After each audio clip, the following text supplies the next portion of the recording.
जय श्री कृष्णा मित्रों। रुकिए, एक पल के लिए अपनी आंखें बंद कीजिए और खुद से एक सवाल पूछिए। क्या कभी आपके जीवन में ऐसा वक्त आया है जब आप सुबह उठे हों और महसूस हुआ हो कि आज उठकर क्या करें? जब हर तरफ अंधेरा हो, जब मेहनत के बावजूद भी कुछ काम ना आए, जिन पर भरोसा किया उन्होंने धोखा दिया, जब घर में कलह हो, दिल में दर्द हो और मन में सवाल हो कि भगवान आखिर मेरे साथ ही ऐसा क्यों होता है? अगर आपका जवाब हाँ है तो यह वीडियो आपके लिए है। आज हम बात करेंगे उस सत्य की जो श्री कृष्ण ने अर्जुन को कुरुक्षेत्र के मैदान में दिया था, उस ज्ञान की जो हजारों साल पुराना है लेकिन आज भी उतना ही ताजा है जितना सुबह की ओस की बूंद। और मैं आपसे वादा करती हूँ कि इस वीडियो के अंत तक आपके भीतर कुछ बदल जाएगा। कोई जादू नहीं, कोई चमत्कार नहीं, बस एक सच्चाई जो शायद आप जानते थे, हाँ, लेकिन भूल गए थे। तो आइए श्री कृष्ण के साथ इस यात्रा पर चल। वह दर्द जो हर इंसान जानता है मित्रों। जिंदगी एक अजीब सफ़र है। कभी कभी यह सफ़र सही चलता है, रास्ते साफ होते हैं, मंजिल दिखती है, हवा अनुकूल होती है और लगता है कि हाँ, जीवन अच्छा है। लेकिन अचानक एक मोड़ आता है और सब कुछ उलट जाता है। जिस नौकरी के लिए सालों मेहनत की वह चली गई, जिस रिश्ते को जीवन भर समझा वो टूट गया, जिस इंसान पर आंख मूंद कर भरोसा किया उसने पीठ में छुरा भोंक दिया, जिस सपने को जीने का मतलब समझा वह बिखर गया। और तब इंसान अकेला खड़ा होता है। चारों तरफ शोर होता है लेकिन दिल में एक गहरी खामोशी होती है। आंखें नम होती हैं लेकिन आंसू बाहर नहीं आते हैं, क्योंकि इंसान इतना टूट चुका होता है कि रोने की भी ताकत नहीं बचती। यह दर्द वह है जो हर इंसान महसूस करता है, अमीर हो या गरीब हो, जवान हो या बूढ़ा हो। यह दर्द किसी को नहीं छोड़ता। और इसीलिए जब कुरुक्षेत्र के मैदान में अर्जुन के हाथ से गांडीव गिर गया, तब वो महान योद्धा, वो पांडव जिनकी वीरता के किस्से स्वर्ग तक पहुंचते थे, आज वह अपने रथ में बैठे हैं और बोले, श्री कृष्ण, मुझसे नहीं होगा, मेरे हाथ कांप रहे हैं, मेरा मन डोल रहा है, मुझे कुछ नहीं सूझता। और भगवान श्री कृष्ण ने मुस्कुराते हुए कहा, हे अर्जुन, उठो, यह समय कायरता का नहीं है, यह समय ज्ञान का है। लेकिन जो आगे हुआ उसने सब कुछ बदल दिया। मित्रों, अर्जुन को देखिए, सोचिए उस पल को। एक तरफ था पूरा परिवार, भीष्म पितामह जिनके चरण छूकर वह बड़ा हुआ था, गुरु द्रोणाचार्य जिन्होंने उसे धनुष चलाना सिखाया था, कर्ण जो उसका भाई था, और दूसरी तरफ था धर्म, न्याय, सत्य। अर्जुन का मन कह रहा था, इन्हें मारकर क्या मिलेगा? राज्य, धन, सुख, यह सब मेरे अपने हैं, इनके बिना राज्य का क्या अर्थ है? यही वह सवाल है जो हम सब पूछते हैं जब परिवार में कोई गलत करे और हम आंखें मूंद लें, क्योंकि रिश्ता जरूरी है। जब समाज गलत राह पर चले और हम भी उसी भीड़ में शामिल हो जाएं, क्योंकि अकेले लड़ना मुश्किल है। हम सब किसी न किसी रूप में अर्जुन हैं, हम सब किसी न किसी कुरुक्षेत्र में खड़े हैं और हम सबको किसी न किसी कृष्ण की जरूरत है। भगवान श्री कृष्ण कहते हैं, हे अर्जुन, इस आत्मा को ना शस्त्र काट सकती है, ना अग्नि जला सकती है और ना जल गीला कर सकती है, ना वायु सुखा सकती है। यह आत्मा अमर है। अब आप कहेंगे, कृष्ण जी, यह तो आत्मा की बात है, लेकिन मेरा दर्द तो बहुत असली है, मेरी परेशानी तो बहुत सच्ची है। लेकिन श्री कृष्ण यहाँ एक गहरी बात कह रहे हैं। वह कह रहे हैं, तुम वह नहीं हो जो तुम सोचते हो, तुम यह शरीर नहीं हो, तुम यह परिचय नहीं हो, तुम एक शाश्वत आत्मा हो जो इस शरीर में रहकर एक यात्रा कर रही है, और जब तुम यह समझ लोगे तो तुम्हारे दुख का स्वभाव बदल जाएगा।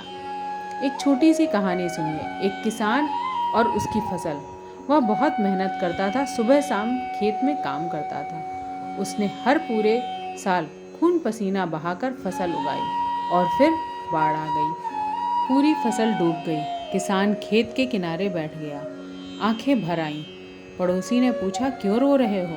किसान बोला, मेरी सारी मेहनत बर्बाद हो गई। पड़ोसी बोला, तुम्हारी मेहनत बर्बाद नहीं हुई है, तुम्हारी फसल डूबी, लेकिन वह ताकत जिसने फसल उगाई वह तुम्हारे भीतर है। क्या वह डूबी? किसान ने सोचा और उसे समझ आया, फसल तो आएगी जाएगी, लेकिन जो किसान के भीतर है, वो ज्ञान, वो अनुभव, वह कभी नहीं डूबेगा। मित्रों, हम जब जीवन में असफल होते हैं, मतलब हम अपनी परिस्थितियों को अपनी पहचान बना लेते हैं। नौकरी गई तो लगता है मैं गया, रिश्ता टूटा तो लगता है मैं टूट गया। लेकिन श्री कृष्ण कहते हैं, तुम वह हो जो कभी नहीं टूटता। मित्रों, जब मैं आपको एक कहानी सुनाना चाहता हूँ। आज से कुछ साल पहले की बात है। एक शहर में एक लड़का था, नाम था विराट। पढ़ाई में होशियार, सपने बड़े, माँ बाप की उम्मीदों का बोझ कंधों पर। छोटे शहर से आया था। इंजीनियरिंग करने के बाद एक अच्छी कंपनी में नौकरी मिली, सब ठीक था। फिर एक दिन कंपनी ने छटनी करी और विराट को नौकरी से निकाल दिया। लेकिन यह सिर्फ नौकरी जाने की कहानी नहीं है। उसी महीने उसकी सगाई टूट गई। लड़की के घर वालों ने कहा, बेरोजगार लड़के से शादी नहीं करेंगे। उसी वक्त उसके पिता बीमार पड़ गए और उसके बचत के पैसे इलाज में खर्च हो गए। 3 महीने में विराट के पास कुछ नहीं बचा, ना नौकरी, ना रिश्ता और ना ही पैसा। वह रात को अपने छोटे से कमरे में लेटा था, छत को घूरता और सोचता, मैंने क्या गलत किया, और उसे कोई जवाब नहीं मिलता। एक रात वह बहुत टूट गया। उसने अपने फ़ोन में से एक पुरानी वीडियो खोला। भगवद गीता का कोई प्रवचन था। उसने सुना, भगवान श्री कृष्ण कहते हैं, जो कुछ भी तुम्हारे जीवन में अपने आप आया है, वह एक खुला हुआ द्वार है। विराट ने सोचा, यह टूटना भी एक द्वार है। और उस रात कुछ बदला। कर्म करो, फल की चिंता छोड़ो। भगवान श्री कृष्ण कहते हैं, हे अर्जुन, तुम्हारा अधिकार केवल कर्म में है, फल की कामना में नहीं। श्री कृष्ण कहते हैं, जब तुम फल की चिंता करते हुए काम करते हो तो तुम पूरी तरह काम नहीं करते हो। तुम्हारा आधा मन काम में है, आधा मन परिणाम में है, और जो काम आधे मन से होता है वह कभी पूरा नहीं होता है। एक राज्य में एक संगीतकार था। वह बहुत प्रतिभाशाली था। उसकी आवाज़ सुनकर पक्षी भी रुक जाते थे। उसने राजा के दरबार में गाने का सपना देखा। वो रोज रियाज करता, लेकिन हर बार एक ही सोच, क्या राजा मुझे बुलाएगा, क्या मुझे इनाम मिलेगा। भगवान श्री कृष्ण कहते हैं, अर्जुन, यह मन बड़ा चंचल है, इसे रोकना बहुत कठिन है। और अर्जुन ने पूछा, हे कृष्ण, मन इतना चंचल है तो क्या इसे वश में किया जा सकता है?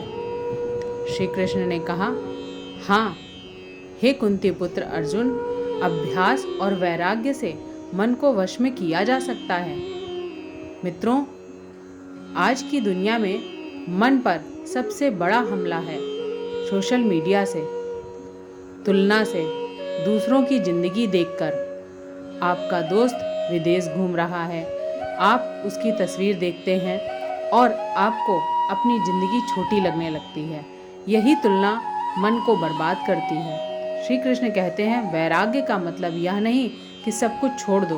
वैराग्य का मतलब है जो तुम्हारा नहीं है उसकी चाह छोड़ दो। एक राज्य में एक राजा था। वह बहुत समृद्ध था, उसके पास हर सुख सुविधा थी, लेकिन वह हमेशा दुखी रहता था। एक दिन एक संत उसके दरबार में आए। राजा ने पूछा, महाराज, मेरे पास सब कुछ है, फिर भी मैं दुखी क्यों हूँ? संत ने पूछा, राजन, क्या तुम्हारे पास दर्पण है?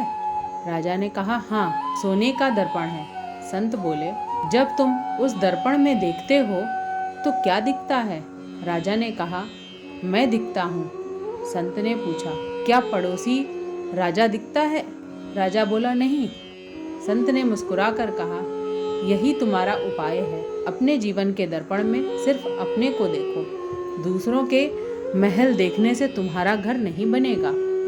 मित्रों, जब हम दूसरों के दर्पण में देखने की कोशिश करते हैं और यही हमारे दुख का कारण बन जाता है। श्री कृष्ण कहते हैं, अपना काम करो, अपना जीवन जियो, अपनी तुलना सिर्फ अपने कल से करो।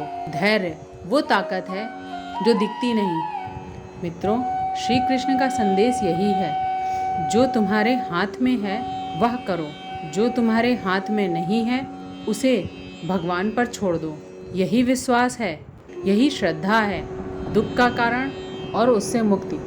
भगवान श्री कृष्ण कहते हैं, मन किसी विषय के बारे में बार बार सोचता है तो उसे आसक्ति होती है, आसक्ति से इच्छा होती है, इच्छा पूरी ना हो तो क्रोध आता है, क्रोध से भ्रम होता है, भ्रम से बुद्धि नष्ट हो जाती है और बुद्धि नष्ट होने से इंसान बर्बाद हो जाता है। यह पूरी श्रृंखला हम सब पर, इस पूरी श्रृंखला में हम सब फंसे हुए हैं। सोचिए, आपकी कोई इच्छा थी और वह पूरी नहीं हुई तो आपको गुस्सा आया। उस गुस्से में आपने कुछ ऐसा किया जो नहीं करना चाहिए था, फिर पछतावा हुआ, आप दुखी हुए। यही दुख का चक्र है। श्री कृष्ण इस चक्र को तोड़ने का उपाय बताते हैं। आसक्ति छोड़ो। मित्रों, यह एक बड़ी गलतफहमी है। आसक्ति छोड़ने का मतलब यह नहीं कि प्रेम मत करो, यह नहीं कि सपने मत देखो, यह नहीं कि कुछ पाने की कोशिश मत करो। आसक्ति छोड़ने का मतलब है, जो है उससे प्रेम करो, लेकिन जो नहीं है उसके बिना टूटो मत। एक माँ थी, उसका एक बेटा था। बेटा बड़ा हुआ, शहर चला गया, वहाँ जाकर नौकरी करने लगा, उसकी शादी हो गई, माँ अकेली हो गई। वह रोज़ बेटे का इंतज़ार करती। एक दिन पड़ोसन ने कहा, तुम इतनी दुखी क्यों रहती हो? बेटा तो खुश है ना? माँ ने कहा, लेकिन वह मेरे पास नहीं है। पड़ोसन ने पूछा, तुमने बेटे को जन्म क्यों दिया था? इसलिए कि वह तुम्हारे पास रहे या इसलिए कि वह खुश रहे? माँ चुप हो गई। उस दिन से उसे समझ में आ गया कि प्रेम का मतलब यह नहीं है कि उसे अपने पास रखो, उसे जाने दो, उसे जहाँ जाना है। आसक्ति छोड़ दो, प्रेम में मुक्ति होती है। माँ ने बेटे की खुशी को अपनी खुशी बना लिया और उस दिन से वह खुश हो गई। भगवान श्री कृष्ण कहते हैं, सुख दुख, लाभ हानि, जय पराजय, इन सब को समान समझो। अपने जीवन के उद्देश्य के लिए जियो। भगवान श्री कृष्ण कहते हैं, सभी प्राणियों के हित में कार्यरत रहो। और यह कोई बड़ी बात नहीं है, यह बहुत छोटी छोटी बातें हैं। किसी दुखी इंसान को देखकर मुस्कुराना, किसी भटके हुए को रास्ता दिखाना, किसी भूखे को खाना देना, किसी टूटे हुए को साथ देना। जब हम दूसरों के लिए जीते हैं तब हमारे अपने दुख छोटे हो जाते हैं। अब एक पल के लिए रुकिए, एक गहरी सांस लीजिए, अपनी आंखें बंद कीजिए और महसूस कीजिए कि आप यहाँ हैं, इस पल में जिंदा हैं। यह एक चमत्कार है। भगवान ने आज सुबह आपको फिर से जीवन दिया है। क्यों? क्योंकि आपकी कहानी अभी खत्म नहीं हुई है। आपके जीवन का सबसे अच्छा अध्याय अभी आना बाकी है।